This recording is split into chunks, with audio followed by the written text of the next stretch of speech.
My son took the money I had saved for my heart surgery money that was supposed to keep me alive and handed it over to his wife like it was nothing. I felt my whole world crash, but then my little grandson, just 8 years old, leaned close and whispered, "Gran, don't worry, I'll take care of it."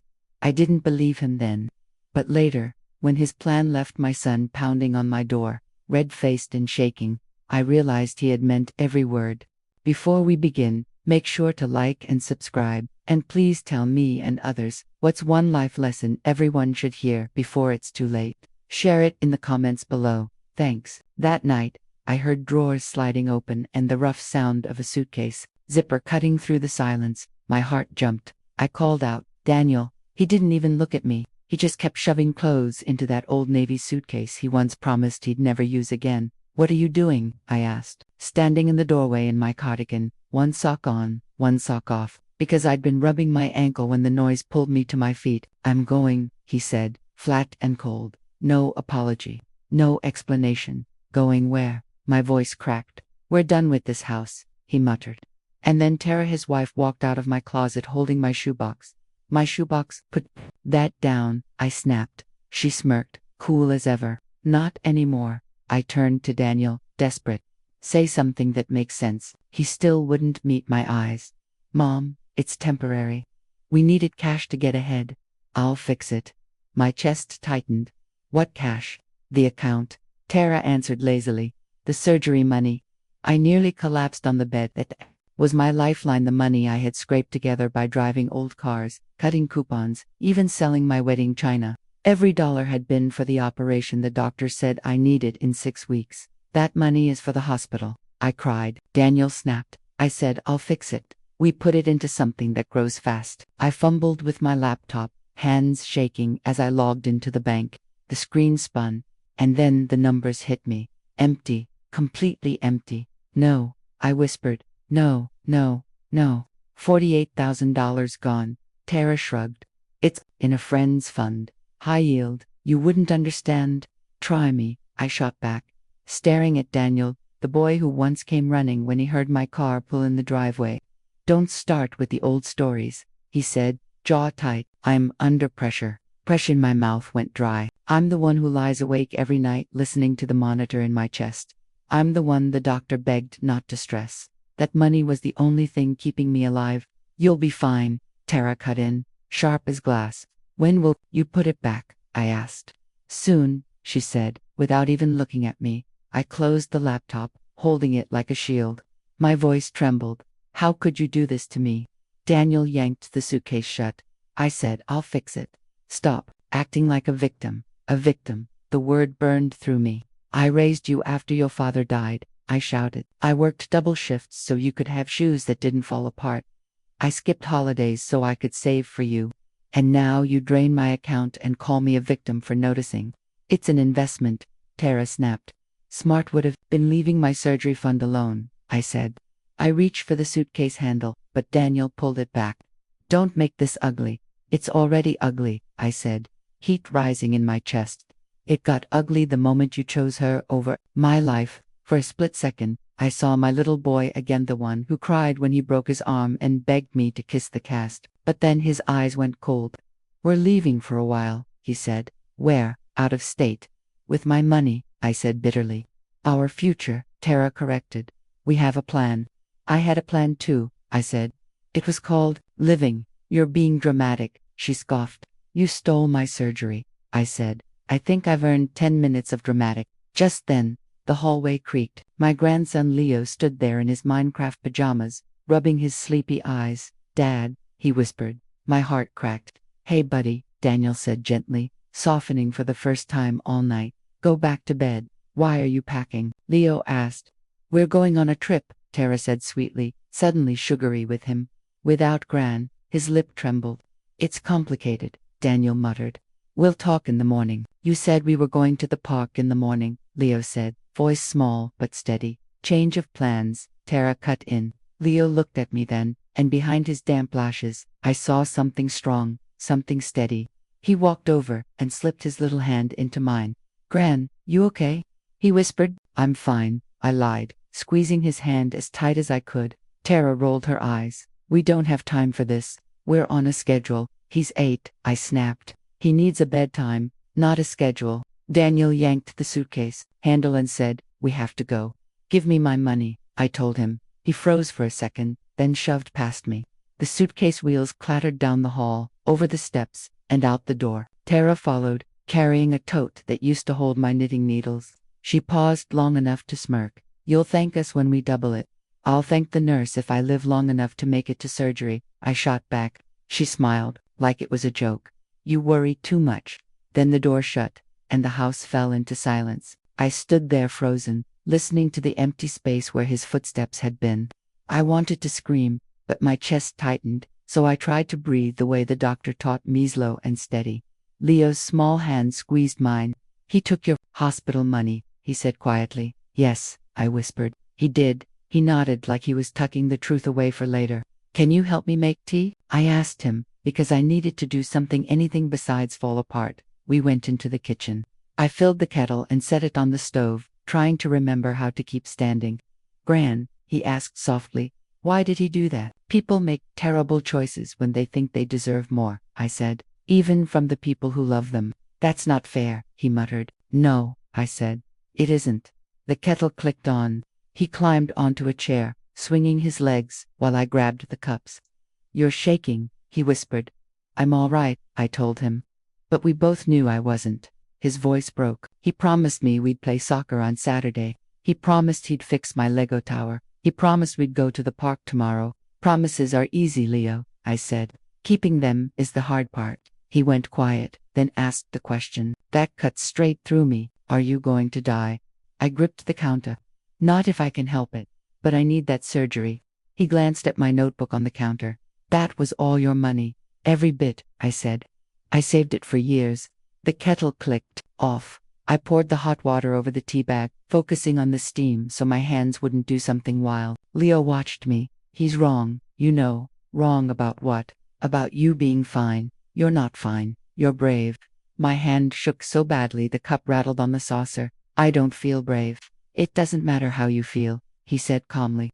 "It matters what you do." I just stared at him, this little boy who loved dinosaur stickers and peanut butter sandwiches, speaking truth like a grown man.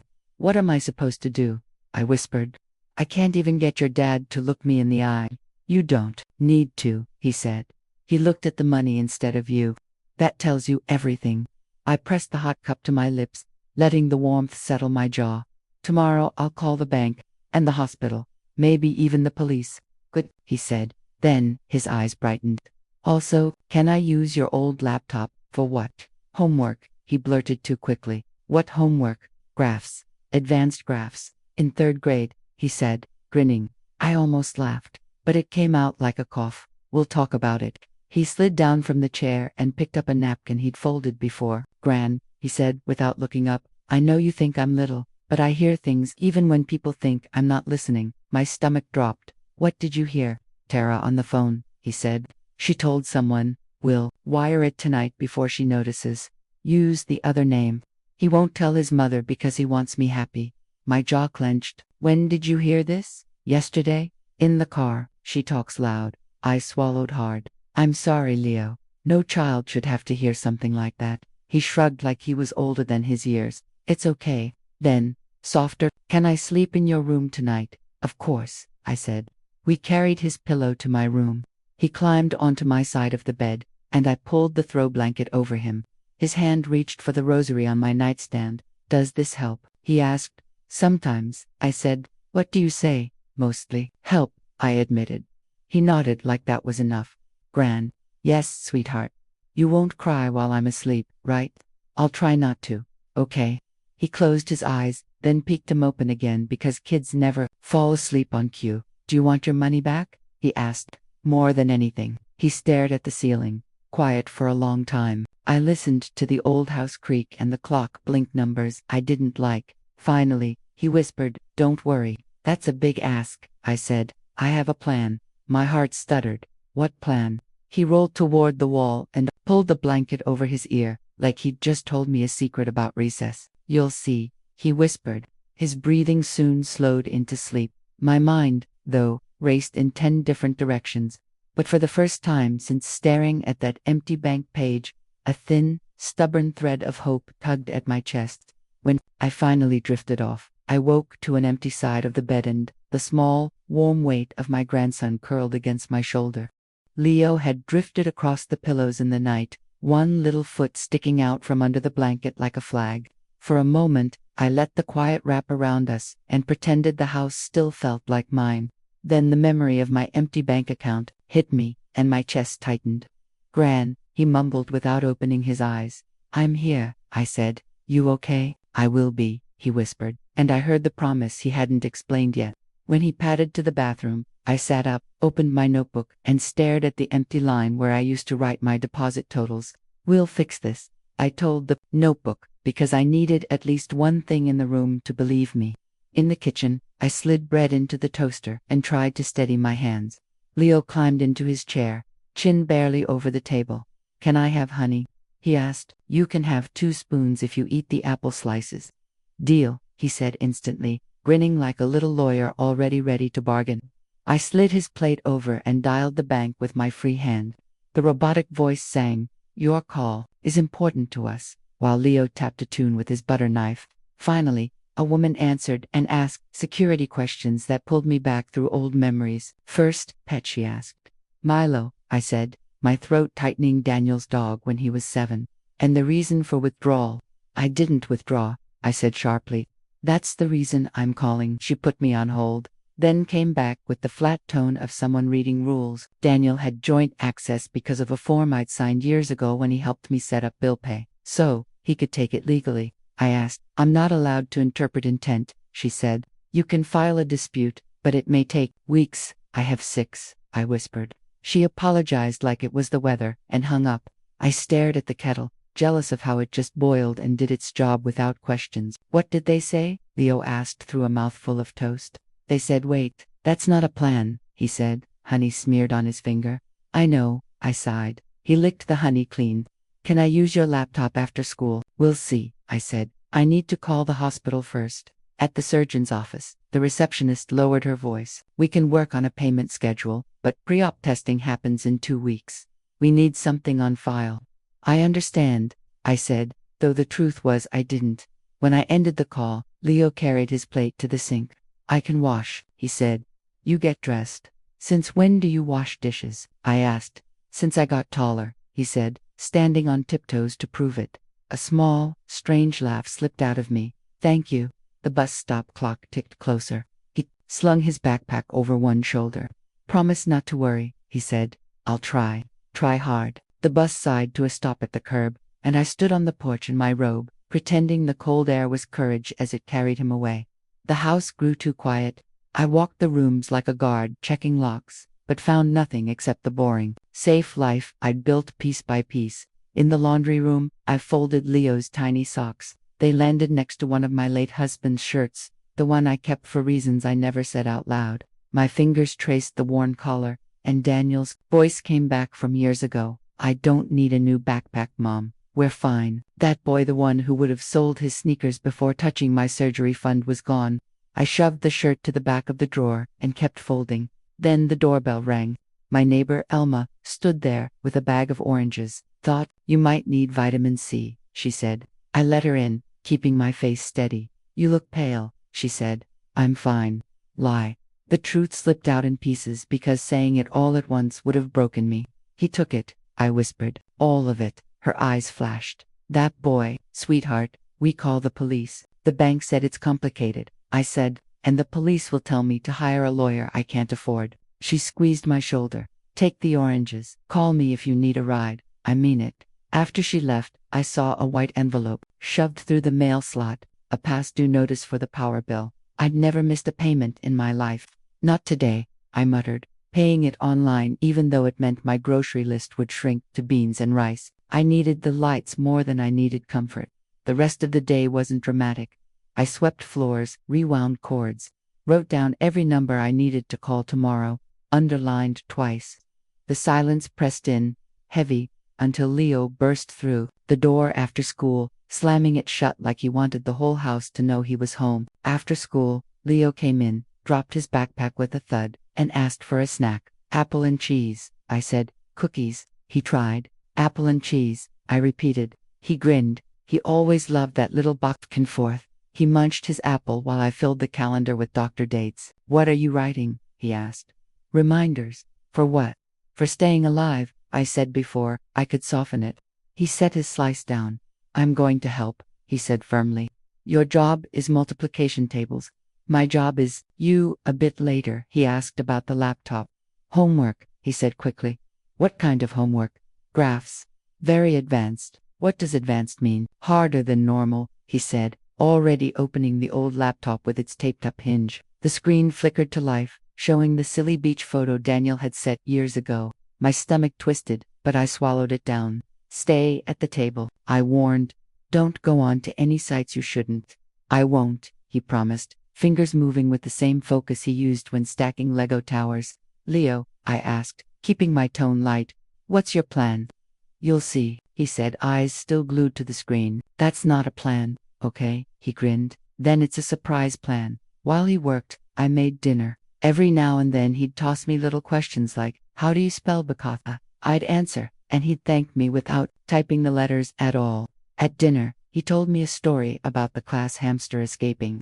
Mr. Pibb ran under Charlotte's desk, and everyone screamed, even the boys. He laughed, peas spilling from his spoon. And you? I asked. I gave him a cracker, and he came right out. Smart, I said, though the word caught in my throat. Later, I checked the doors and windows twice before running his bath. As his toy boat floated, he asked, will your heart beat during surgery? It might, I said. The doctors will watch it the whole time. Cool, he said. Then, quickly added, not fun cool, safe cool. That night, when I tucked him into the sofa bed, he pulled my hand against his cheek. Don't worry, Gran. You keep saying that, I whispered. Because I mean it, he answered. And this time he fell asleep without a fight. But past 10, I heard faint typing down the hall. The laptop. I'd already put it away, but he must have taken it back. I found his door cracked open, light spilling out. Leo. He jumped, screen glowing on his face. Just doing the graphs, he said, the lie hanging heavy in the air. Couldn't sleep. You're 8. You need rest. He slid the laptop toward me. I brushed his hair back. Tomorrow is a big day. Why? Because we're going to fix things, I said, though I had no idea how. The next morning, I made oatmeal and tried to look like I had it together. Can I bring the laptop to school? Leo asked. No, it's heavy. I can handle it. No, I said again, and this time he didn't argue that silence scared me more than a tantrum. He hugged me tight at the door. Be careful. Of what? Everything, he whispered, then ran to the bus. Once the house was quiet, I folded laundry to keep my hands busiest, socks, towels, shirts with missing buttons, all the little scraps of normal life. When I reached for Leo's school folder to tuck into his backpack, a paper slipped out. At first, I almost shoved it back in, but the top line stopped me. Numbers, 2 neat columns. Next to each one, a small name written in block letters. Tara, Alt-D Fund Backup Code. My eyes scanned it again, and again, and again. The folded shirt drooped in my hands as the numbers stared back. The handwriting was familiar, the same kind Leo used for little thank you notes and the grocery lists he stuck on the fridge. My chest tightened. I carried the laundry basket to the spare room, telling myself I was only here to put away socks, not to dig through secrets I didn't want to uncover. But that paper with its neat columns of numbers kept tugging at me. Graphs. I muttered, nudging the door open with my foot. His room looked like a tiny campsite. A pillow on the floor, Lego walls guarding a dinosaur, and a blanket half hanging off the bed. We're going to tidy this up, I said to myself. Because order helps me breathe when people don't. I tucked the sheet, shook out the blanket, and slid my hand between the mattress and wall to catch a missing sock. Instead, my fingers hit cardboard. I pulled out a spiral notebook, the cover torn and a pencil jammed through the coils. What are you? I whispered, opening it. The first page stopped me cold. At the top, in careful block letters, he'd written, Gran surgery money. Below it were dates I recognized from bank statements. Each one pointed to notes like transfer, wire, hold. My stomach dropped.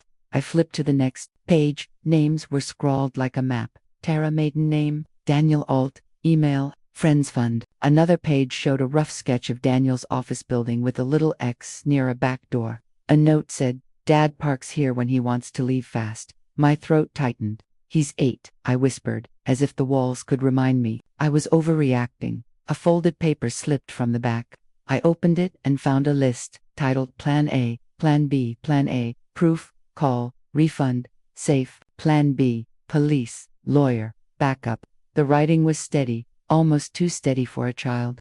Notes in the margins read like I could hear his little voice. Ask Elma for ride, Rickard calls. Keep Gran calm. I sat on the bed, notebook on my knees. Laundry, slipping to the floor. What are you doing, baby? I whispered, not sure if it was a prayer or a demand.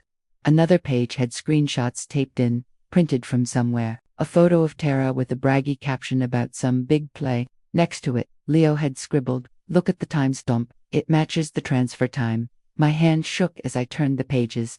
There were notes about travel bookings I didn't recognize. A line that read, she said other name. Which name? I kept going until I saw a sketch of our own kitchen table. Little speech bubbles above stick figures. Dad, it's temporary. Tara, she won't check until Monday. Me, give it back. Next to it, Leo had written, record how. I touched those pencil marks the way you touch a child's forehead, hoping to cool a fever just by being near. Part of me wanted to slam the notebook shut and shove it back under the bed, pretend none of this existed. Another part wanted to carry it straight to the police. Then I saw the last page. Password habits. A list of Daniel's go-to choices, birthdays, the dog's name, his old football number with a note. He always adds one. No, I whispered. You can't do this. My hands trembled. I closed the notebook, opened it again. It was still there. I pressed my lips together and tucked the notebook under my arm. Leaving it here felt like leaving matches beside dry paper. I finished making the bed, folded the shirts, put away the socks, like I was acting in a show about normal life. But my brain was racing with every terrible possibility. By the time the bus pulled up, the notebook was waiting on the kitchen counter beside Elma's oranges. The door slammed open. Hi, I'm starving, Leo shouted. Wash your hands, I said. He did. Then reached for a cookie but stopped when his eyes landed on the notebook. You found it, he said, like it was no big deal. Sit, I told him. He climbed onto the chair, legs swinging, face come to calm. Why do you have a notebook with bank stuff in it? I asked. So I don't forget, he said. Forget what? What they did. My chest ached. Where did you get those screenshots? The library, he said. The printer, by the fish tank. You printed Tara's page there. It was public, he said, steady as ever. I searched her name and the words she said in the car. The picture had a tag that matched a money time. Leo, I rubbed my temples. You're 8, I know, he said. That's why I wrote everything big. This isn't a game, Leo. I'm not playing here. My voice was firm, even though my hands were shaking. How did you even know about Daniel's old football number? You mean Dad's number? He tells that story every Thanksgiving, Leo said, matter-of-fact, and he yells it when he watches his old videos. I pinched the bridge of my nose. And the sketch of his office. Why do you even have that? We dropped him off once, remember? You circled the block like 5 times. I get carsick if I look up, so I looked down and just threw it. The alley back there is weird. My stomach turned. What would you even do with an alley, Leo? He shrugged. Maybe nothing. Maybe something. I pointed at the notebook. You wrote down his passwords. You cannot try them. That's illegal. I know. His face softened a little, reminding me he still asked for help when his shoelaces got wet. I didn't write them to use them. I wrote them so somebody older could see the pattern. Somebody older like who? Like you. Or maybe Elma's son. Or a bank guy. We don't have a bank guy, I sighed. Then we'll find one. He tapped the page, marked Plan A with his little finger. This is the good one. Define good, I said. The one where we get your money back and nobody gets hurt. And Plan B. The one with police and lawyers, he said, frowning. But that takes forever. It might be the only way, I warned. Not if Plan A works first. He lifted his chin, polite but stubborn in that way that ran through our family. Don't be mad at me. I'm not mad, I said, my voice breaking. I'm scared. Scared we're stepping into a mess we can't clean up. We didn't make the mess, he said simply. He looked back down at the notebook, and I didn't write everything in there. My chest tightened. What didn't you write? Stuff I still need to prove, he said. I'm not wrong, Gran. but I want to be right in a way that nobody can argue against. Prove what? That the money isn't in some real investment. How do you know that? He tugged at his sleeve.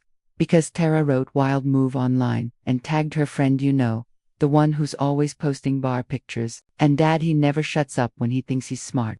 But this time, he was quiet. Too quiet. That means he knew it was bad. His logic hit me like puzzle pieces clicking together. Okay, I said slowly. Say you're right. But your next step? I need to check something after school tomorrow. At the library. The library. The free computers, he said. And you can't stand behind me, Gran. It makes me nervous. I press the wrong keys when people stare. I raised a brow. So you want me to let you do secret computer work by yourself? Not by myself. You'll be 6 feet away. I measured the tiles. I almost laughed, despite the fear crawling up my throat. He grabbed an orange and peeled it carefully, with his thumbs, sticky juice dripping down. Gran, I know I'm little, but I'm not a baby. I know you're not, I said, because he needed to hear that. Then trust me. Just a tiny bit. Like 2 inches of trust. 2 inches. The picture of it made me almost smile. Yeah. He popped an orange slice in his mouth. Thinking about it is fine. But the clock is loud. I leaned back, staring at the messy bravery in that notebook. If we try plan A, we do it my way. That means you tell me everything before you press a single button. Deal. Deal, he said, sticking out his pinky.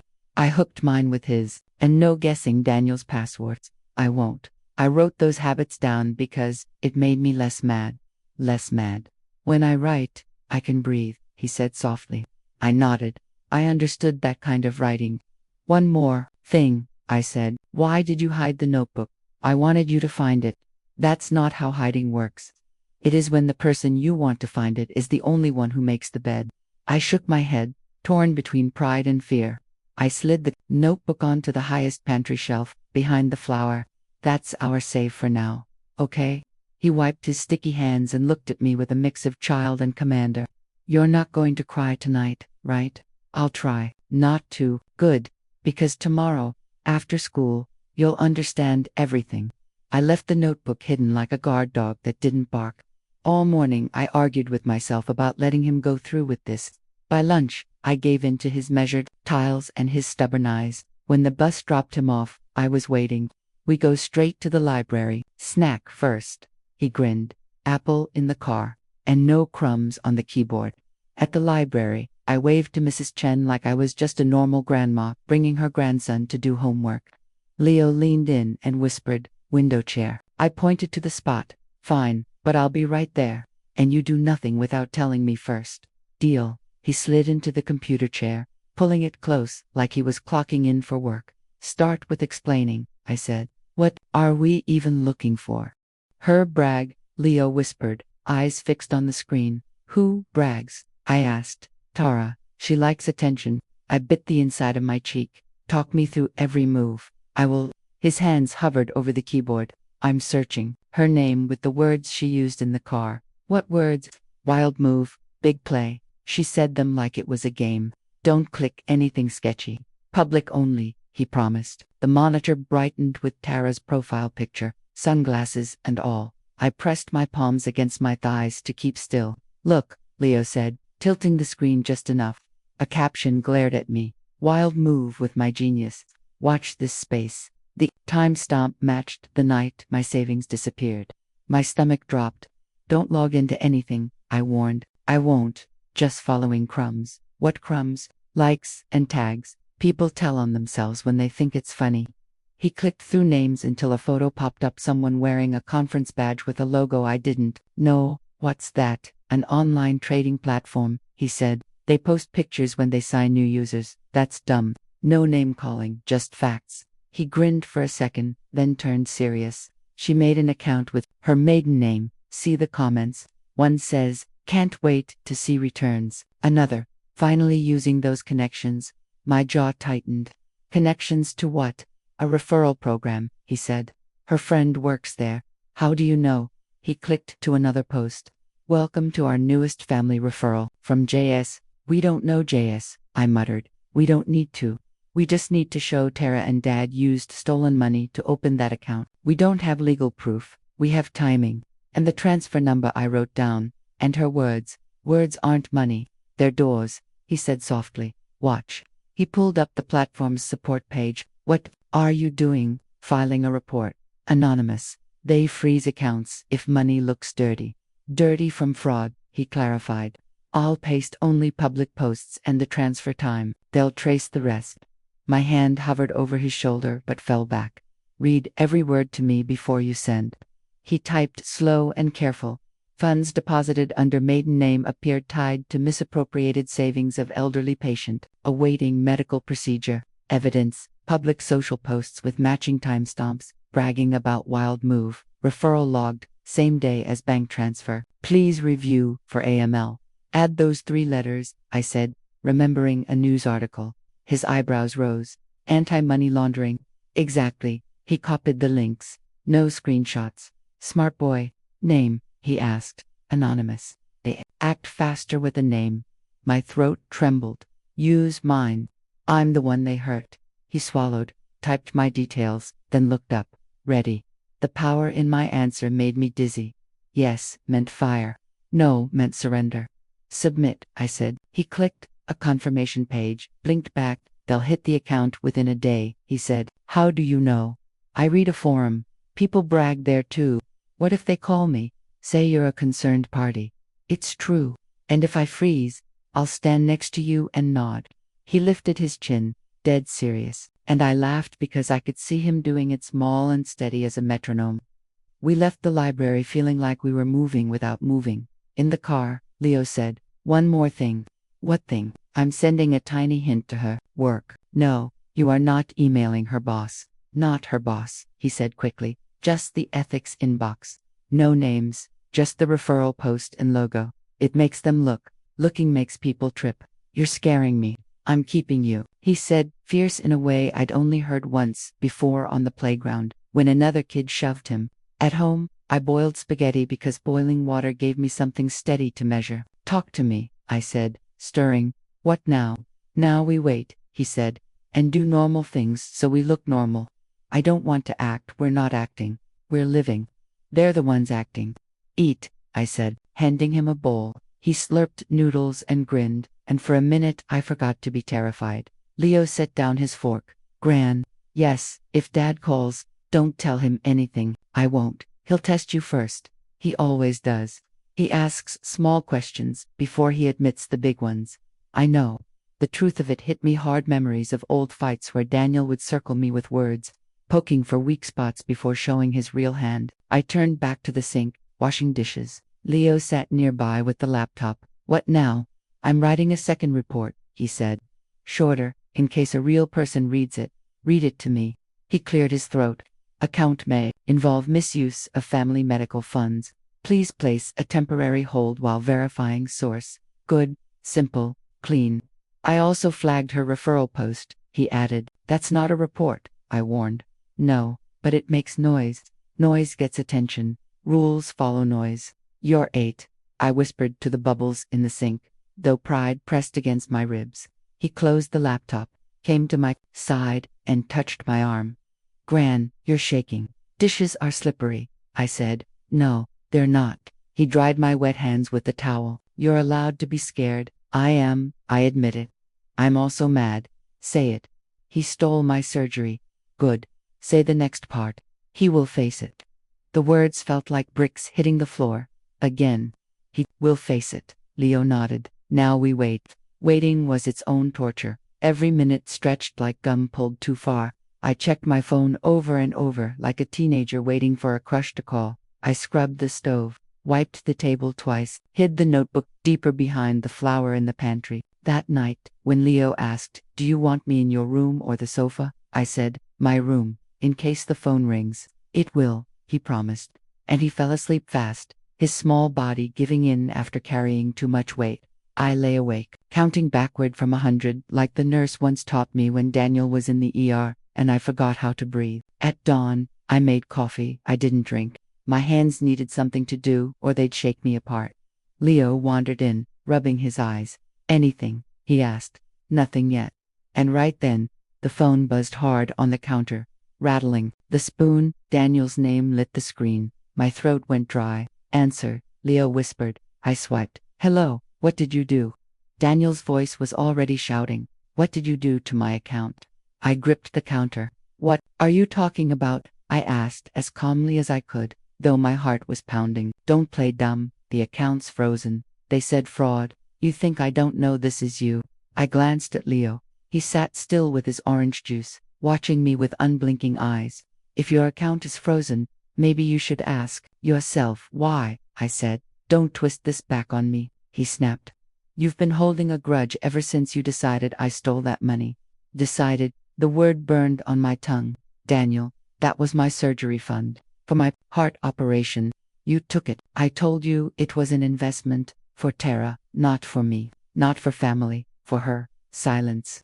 Then his voice dropped low. Dangerous. You don't know what you're messing with, Mom. My fingers dug into the counter. No, Daniel, you don't know what you're messing with.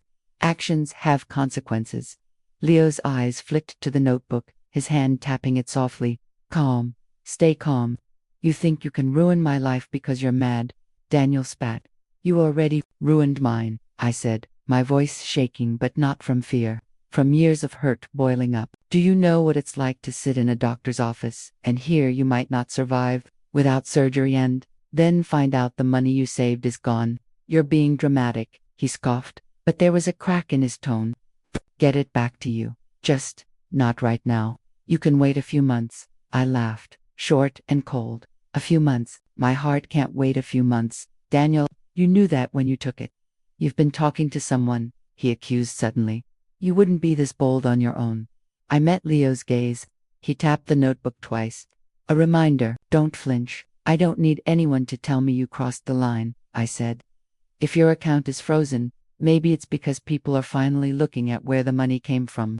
If I find out you reported me, you'll what? I cut in, quiet, steady, and for once, he didn't have an answer ready. Daniel, you've already taken everything from me. There's nothing left, I said, my voice shaking. I could hear his heavy breathing on the other end of the phone. You don't know who you're messing with, he warned. I let the silence stretch, long enough to hear his own doubt creep in. Maybe I do, I finally replied. He cursed under his breath. This isn't over.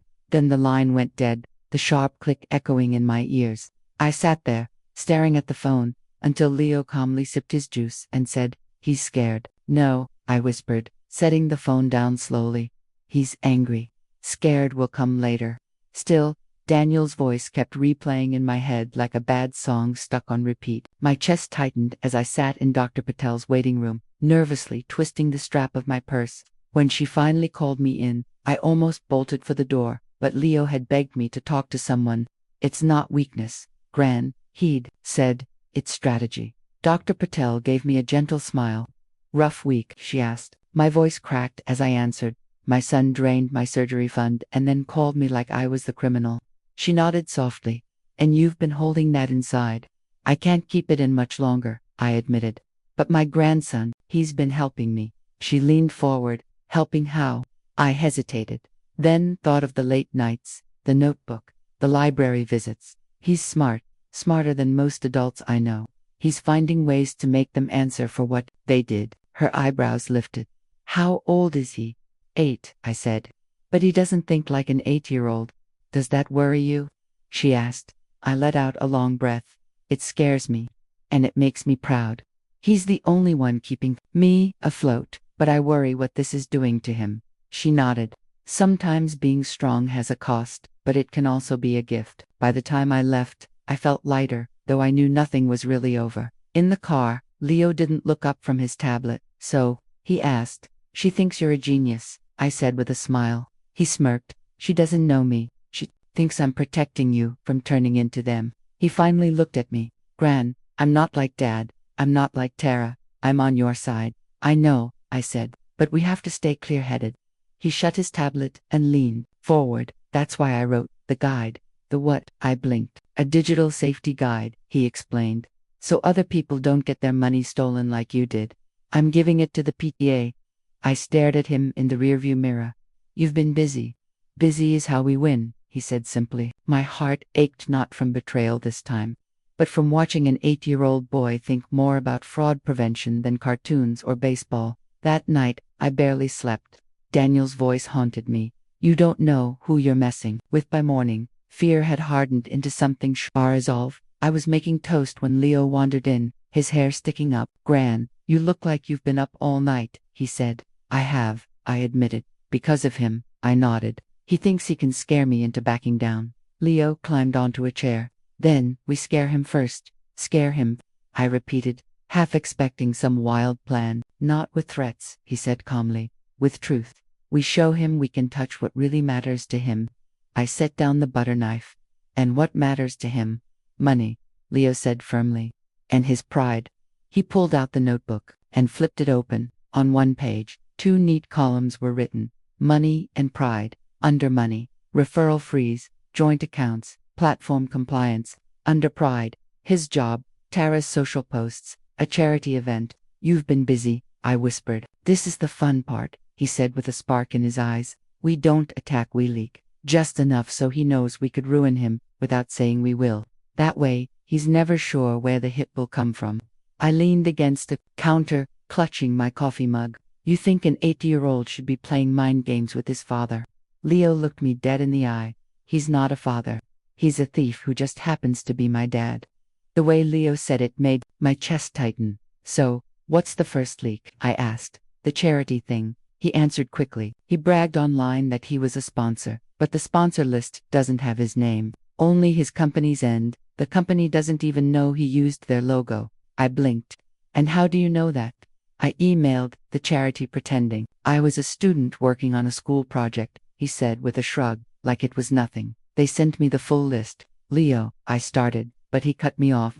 Gran, if we send that list to his company anonymously, they'll question him, he'll panic, thinking we've got more dirt. My head spun. And the second leak? He leaned closer. We send his profile link to a financial blog that reports shady investors. They won't print his name, but they'll post the info, and he'll know it's him. I stared at him for a long moment. This is dangerous. So is dying because you couldn't get surgery, he shot back. His voice was sharp, almost too old for him. You told me once, sometimes you have to show your teeth, so people stop thinking you're easy prey. I took a deep breath. Fine, but I'm the one who sends anything, not you. He nodded. We start with the charity.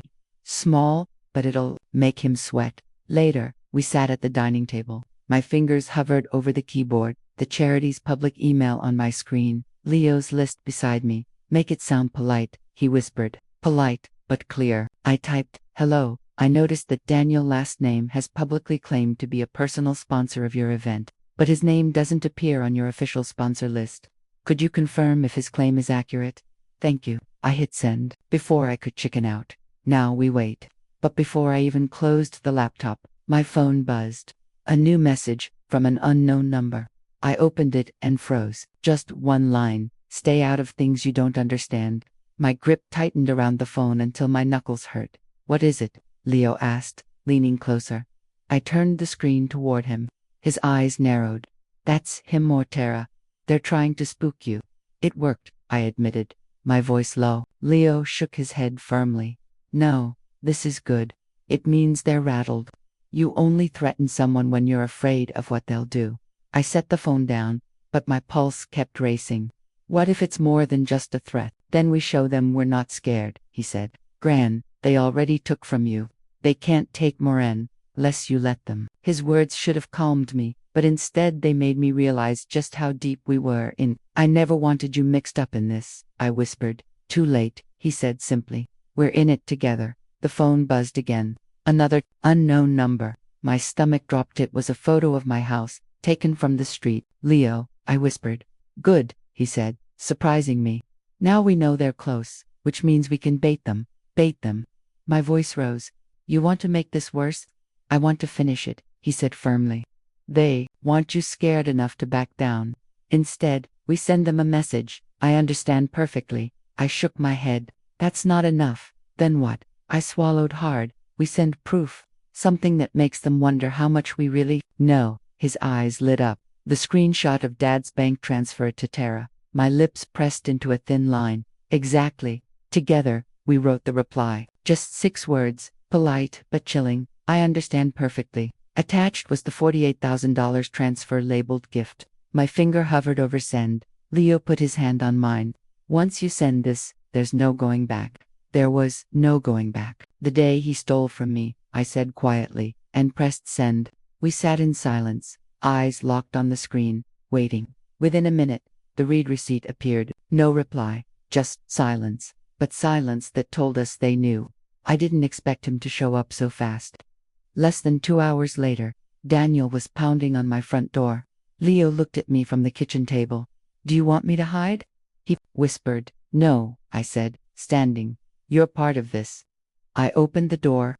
There he was, face red, jaw clenched. "What the hell are you doing?" he barked. "I should be asking you that," I snapped back. "You stole from me, Daniel. Nearly $50,000 meant to save my life. And you gave it to her." "You don't understand," he muttered, glancing past me. "Where's Leo?" "Right here," Leo said, stepping forward. His voice was steady, sharp. "Why?" "Worried. I'll tell the truth again." Daniel's eyes narrowed, dark and dangerous. "You think you're clever, playing little games online. You're going to ruin me." "You did that yourself," I told him, my voice steady. "We just made sure you saw it coming." Daniel stepped inside without being asked, his voice dropping low. "Delete it. Delete everything. If that transfer gets out, I lose my job. Tara loses everything." "Good," I shot back. "Now you know what it feels like to lose what matters." He ran a shaky hand through his hair. "You don't get it. There are people I owe, real people. If they think I've got money, they'll—" He cut himself off. I caught Leo's quick glance. "They'll what?" "Daniel," I pressed. "You've already dug your grave. Don't expect me to cover it." "Mom," he said, and for the first time, his voice cracked with something close to desperation. "Just give me the account back. I'll fix this." I laughed, short and bitter. "You want me to hand you the knife again?" "No." His fists clenched. "You think you can beat me? I'm your son." "No," I said quietly. "You're a stranger who sold me out for a woman who wouldn't spit on you if you were on fire." His face hardened, jaw tight. "You're going to regret this." "I already do," I replied. My voice didn't shake. He stepped closer, but before I could react, Leo moved between us, his chin lifted high. "Touch her," he warned, "and I'll tell everyone." Daniel looked at us both, breathing heavy, his eyes burning with anger. Then he spun around, yanked the door open, and stormed out. The slam echoed through the house. My legs gave out, and I sank into a chair, hands trembling. "Gran," Leo said, sliding into the seat beside me. "He's scared." "I know," I whispered. "That's why he's dangerous." My eyes stayed on the door, my mind racing. If Daniel was desperate enough to show up like this, he was desperate enough to do worse. We had to be ready. But Daniel never came back after that night. Instead, word about the transfer spread faster than I ever imagined. His boss called me 2 days later, asking for details. I told him everything, no sugarcoating. By the end of the week, Daniel was out of a job. Tara left him, and the debts he'd been hiding came crashing down on him. I didn't gloat, not out loud, but for the first time in months, I slept soundly. He could never touch me or my money again. The bank, after reviewing all the evidence Leo and I collected, froze the stolen funds. A month later, every dollar was returned to my account. My surgery went ahead on time, and recovery gave me something priceless. More mornings with the one person who never betrayed me. Watching Leo eat breakfast one morning, rambling about school with toast crumbs on his cheek, I realized the truth. I didn't just owe my life to the surgery. I owed it to him. To his sharp little mind, his fearless heart, and the way he reminded me that even after the deepest betrayal, there can still be someone worth trusting. And that, I thought, was worth more than any dollar Daniel could ever steal. That's today's story. If it touched you, leave a like and subscribe. And don't forget, share your own life lesson in the comments below.